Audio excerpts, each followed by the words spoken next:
Ou seja, Deus quer nos ensinar através das coisas que eles experimentaram, das coisas que eles passaram. Romanos 15:4 também diz: tudo quanto foi escrito, para nosso ensino foi escrito. E a Bíblia diz que eles apresentaram isso diante da congregação. Eles voltam com o relato, mas eles voltam com uma notícia que desanimou o coração de todo mundo. Eles dizem: a terra é boa, mas... Então aqui nós temos lições sobre a importância da fé e quais são as consequências de não cooperarmos com Deus em fé.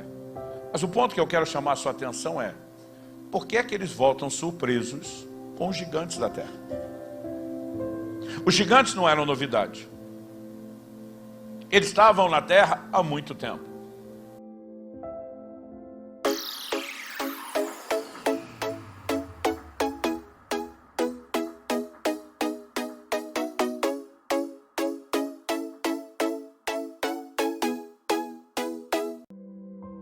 Números capítulo 13, de 1 a 3 diz: o Senhor disse a Moisés: envie alguns homens que espiem a terra de Canaã, que eu vou dar aos filhos de Israel. Envie um homem de cada tribo de seus pais, sendo cada qual chefe entre eles. Moisés os enviou do deserto de Parã, segundo o mandado do Senhor, e todos aqueles homens eram chefes dos filhos de Israel. Agora pula comigo para o verso 17. Moisés os enviou a espiar a terra de Canaã e disse-lhes: subam pelo Neguebe, entrem na região montanhosa, vejam a terra como ela é, o povo que nela habita, se é forte ou fraco, se são poucos ou muitos. Vejam também como é a terra em que esse povo habita, se é boa ou má, como são as cidades em que habita, se são arraiais ou fortalezas. E também como é o solo, se é fértil ou estéril, se nele há matas ou não. Tenham coragem e tragam dos frutos da terra. Verso 25. Depois de 40 dias voltaram de espiar a terra. Vieram a Moisés, a Arão e a toda a congregação dos filhos de Israel em Cádiz, no deserto de Parã. E fizeram um relato do que tinham visto a eles e a toda a congregação. E mostraram-lhes os frutos da terra. Relataram a Moisés e disseram: fomos à terra a qual você nos enviou. De fato é uma terra onde mana leite e mel. Estes são os frutos dela. Mas o povo que habita nessa terra é poderoso. E as cidades são muito grandes e fortificadas. Também vimos ali os filhos de Anak. Os amalequitas habitam na terra do Neguebe, os heteus, os jebuseus e os amorreus habitam nas montanhas, os cananeus habitam perto do mar, na beira do Jordão. Então Caleb fez calar o povo diante de Moisés e disse: vamos subir agora e tomar posse da terra, porque somos perfeitamente capazes de fazer isso. Porém os homens que tinham ido com ele disseram: não podemos atacar aquele povo, porque é mais forte do que nós. E diante dos filhos de Israel falaram mal da terra que haviam espiado, dizendo: a terra pela qual passamos para espiar é terra que devora os seus moradores, e todo o povo que vimos nela são homens de grande estatura. Também vimos ali gigantes. Diga comigo: gigantes. O texto diz: os filhos de Anak são descendentes de gigantes, e éramos aos nossos próprios olhos como gafanhotos, e assim também éramos aos olhos deles. Deixa esse texto aberto, por gentileza. Espírito Santo, guia-nos ao entendimento da Tua palavra, aquele lugar de aplicação personalizada que só o Senhor pode produzir dentro de cada um de nós. Permita-nos ter mais do que um discurso ou uma palestra, que a Tua palavra seja vivificada dentro de cada um de nós, que ela provoque, ó Deus, resultado, correspondência, que ela vive a medida de fé que o Senhor tem trazido a cada um de nós. E mais do que informação, que ela produza despertamento e restauração. Nós clamamos em nome de Jesus. Amém. Amém. Bom, esse era um momento chave na história da nação de Israel. E eu e você precisamos entender que o que nós temos aqui é mais do que um relato histórico. Deus não proporcionou para mim e para você, que vivemos hoje, nesse tempo da graça, do Evangelho, apenas uma informação histórica do que é que aconteceu com um certo grupo de pessoas em algum lugar no determinado tempo. Em 1 Coríntios, no capítulo 10, no verso 11, Paulo diz: essas coisas, está falando dessa geração que saiu de Israel, né, do Egito, a nação de Israel, rumo à terra prometida. Essas coisas lhes aconteciam e foram escritas para nossa advertência, para nosso exemplo de quem são chegados os fins dos tempos. Ou seja, Deus quer nos ensinar através das coisas que eles experimentaram, das coisas que eles passaram. Romanos 15:4 também diz: tudo quanto foi escrito, para nosso ensino foi escrito. E nada disso está aqui à toa. eu preciso lembrar você que séculos antes, gerações antes, Deus tinha feito uma promessa a Abraão. E Deus prometeu dar a Abraão e a toda a sua descendência a terra de Canaã. Deus renova essa promessa a Isaac, filho de Abraão. Deus renova essa promessa a Jacó, para que ele mude o nome de Israel, filho de Isaac. E depois a família de Jacó acaba descendo para o Egito por causa de uma fome, de uma crise, se estabelece lá, o tempo vai passando, eles se acomodaram, daqui a pouco foram escravizados pelos egípcios, e eles ficam 430 anos. Mas sempre houve, transmitido de geração em geração, uma esperança. Deus nos prometeu uma terra que mana leite e mel. Quando finalmente Moisés os tira do Egito, não os tira para que eles simplesmente ficassem vagando sem rumo pelo deserto. Ele os tira para os levar ao lugar do cumprimento da promessa. Assim como quando Deus salvou a mim e a você, Ele não nos tirou do Egito, do mundo, para que a gente fique vagando pelo deserto da vida. Ele tem um lugar de plenitude espiritual para cada um de nós.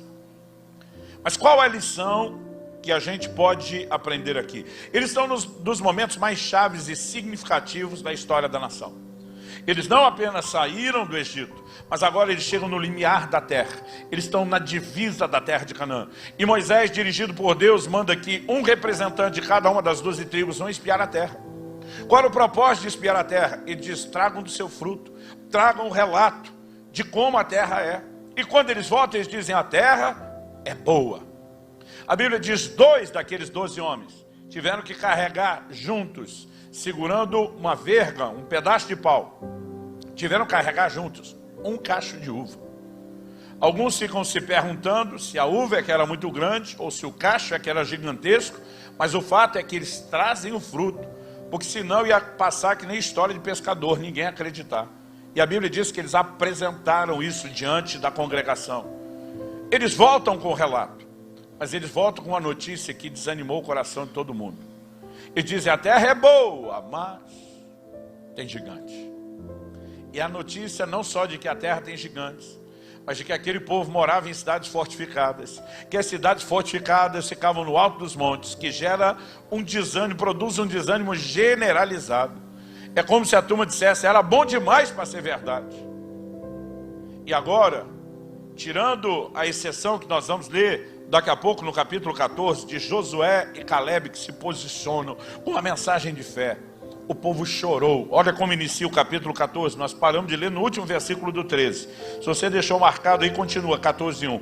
Então toda a congregação se levantou, gritou em alta voz, e o povo chorou aquela noite. Todos os filhos de Israel murmuraram contra Moisés e contra Arão, e toda a congregação lhes disse: quem dera tivéssemos morrido na terra do Egito, ou mesmo nesse deserto. E porque o Senhor nos traz a essa terra para cairmos à espada, e para que nossas mulheres e nossas crianças sejam por preso, não nos seria melhor voltarmos para o Egito? E diziam uns aos outros: vamos escolher um chefe e voltemos para o Egito. Nesse momento eles desistem de tudo, querem abortar todo o processo. Josué e Caleb se levantam com a mensagem de fé nos próximos versículos. Mas a crise estava instalada. E a grande verdade é que eu e você conhecemos a história. A Bíblia diz que Deus os ordenou voltar não para o Egito, mas para o deserto. E diz: para cada um dos 40 dias que os espias passaram espiando a terra, para cada dia 1 ano, vocês vão passar 40 anos no deserto, até que morra toda essa geração. E quem vai entrar na terra prometida é a próxima. Hebreus capítulo 3, verso 19, resume isso, falando da primeira geração. Vemos que não puderam entrar por causa da incredulidade. Então aqui nós temos lições sobre a importância da fé e quais são as consequências de não cooperarmos com Deus em fé. Mas o ponto que eu quero chamar a sua atenção é: por que é que eles voltam surpresos com os gigantes da terra? Os gigantes não eram novidade. Eles estavam na terra há muito tempo. Abraão, Isaac, Jacó, todos os patriarcas viveram por lá e já tinham gigantes naquela época. Por que é que essa geração agora não tem conhecimento dos gigantes? Nós não podemos dizer com toda certeza. Eu lembro quando meus filhos eram ainda pequenos e um dia um deles perguntou para mim: pai, por que é que vocês falam caiu a ficha? A gente diz: não, a gente está tentando dizer que fulano entendeu. Não, o que quer dizer a gente entende, mas por que usar essa expressão caiu a ficha? De onde é que uma coisa está relacionada com a outra? E eu tive que parar e explicar. Falei, olha, acreditem ou não, teve uma época onde não existia celular. Eles... Eu falei, não só isso. Naquela época, o que hoje é o finado telefone fixo, quando eu falei com eles já estava morrendo, eu falei, naquela época a gente não tinha dinheiro para ter um dentro de carro que valia mais do que um carro. Falei, naquela época a gente tinha que usar o orelhão, que chamava orelhão também, telefone público. Eu falei, e diferente do celular, quando a gente comprava o crédito, a gente comprava na forma de fichas. E à medida que você ia usando, ia gastando a ficha. Ele ia coletando o crédito. Então quando você ligava para alguém, por exemplo, se o telefone tocava e não atendia, a ficha não ia cair, não ia ser coletado o crédito. Mas quando completava a ligação, caía. Eles... Ao mesmo tempo com a cara de dó do mundo que nós vivemos. Naquele momento eu parei para me perguntar, eu nunca imaginei que alguém um dia ia me perguntar o que significa cair a ficha, e que eu ia ter que explicar a história, e que eles não fariam ideia disso. Então é possível que de uma geração para outra, algumas coisas vão se perdendo. Uma vez minha esposa mostrou para os nossos filhos as cartas de quando nós namoramos, por carta à distância. E minha filha mais nova, tirando onda, ela olha para o mais velho e diz assim, carta? O que é carta? Aí ele entra no jogo dela e diz, para tirar onda com a cara da gente. Carta, Alice, é como se alguém escrevesse um e-mail, mas em vez de enviar, imprimisse para levar em mãos. E ele falando desse jeito parecia ridículo, né? A diferença é que a gente não tinha o e-mail. E pode ser que algumas coisas não façam sentido para outra geração, porque as coisas mudam. Mas por que é que eles não falaram dos gigantes? Eu não sei. Mas a pergunta a ser feita é, por que é que Deus nunca falou desses gigantes? O tempo todo ele dizia, a terra é boa, mana leite e mel. Os caras voltam e dizem, a terra é boa, mana leite e mel. Mas o que Deus não contou para ninguém foi que a terra tinha gigantes. E o tema dessa minha breve mensagem que eu vou desenrolar a partir de agora é gigantes dos quais não me falaram. Porque o homem não falou do gigante, nós vamos ficar especulando sem chegar a lugar nenhum. Mas a pergunta a ser feita é, por que Deus não falou absolutamente nada a respeito desses gigantes? Olhe comigo o livro de Êxodo, no capítulo 13, e os versículos 17 e 18. O texto sagrado diz, quando Faraó deixou o povo ir, Deus não os levou pelo caminho da terra dos filisteus, embora fosse mais perto. Pois diz para não acontecer que o povo, vendo a guerra, se arrependa e queira voltar para o Egito. Porém, Deus fez o povo rodear pelo caminho do deserto, perto do Mar Vermelho. Os filhos de Israel saíram do Egito organizados como um exército. A Bíblia diz que Deus não os levou pelo caminho mais curto. Para você tentar imaginar o mapa, imagine algo parecido aqui com o telão que está atrás de mim.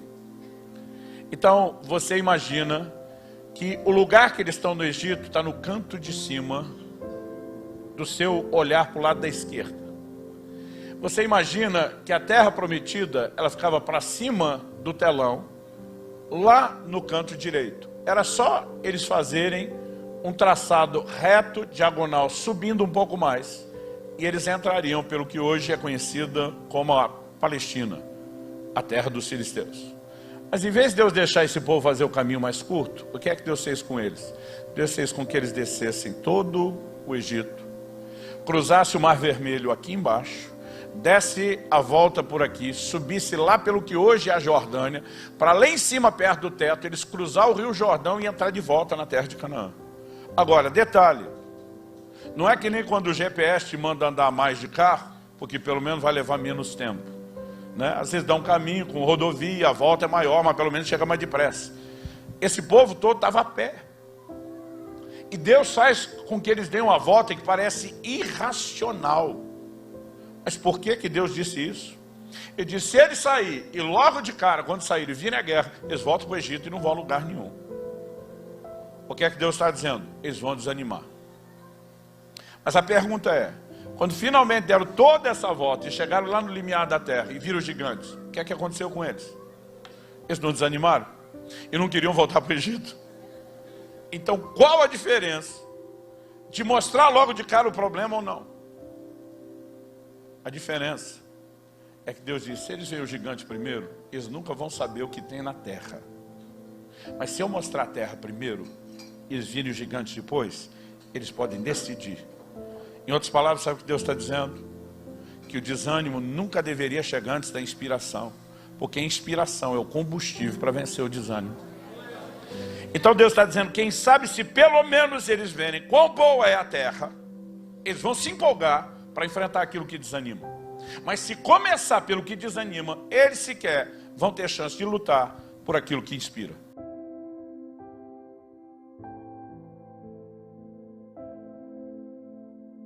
Obrigado por ter assistido o nosso vídeo. Esperamos que tenha ajudado de alguma forma. Continue assistindo os nossos vídeos, se inscrevam no nosso canal, ativem o sininho e compartilhem os nossos vídeos. Não perca, sempre nas descrições dos nossos vídeos, tem dicas importantes para quem quer ficar ainda mais motivados para prosperar. Muito obrigado.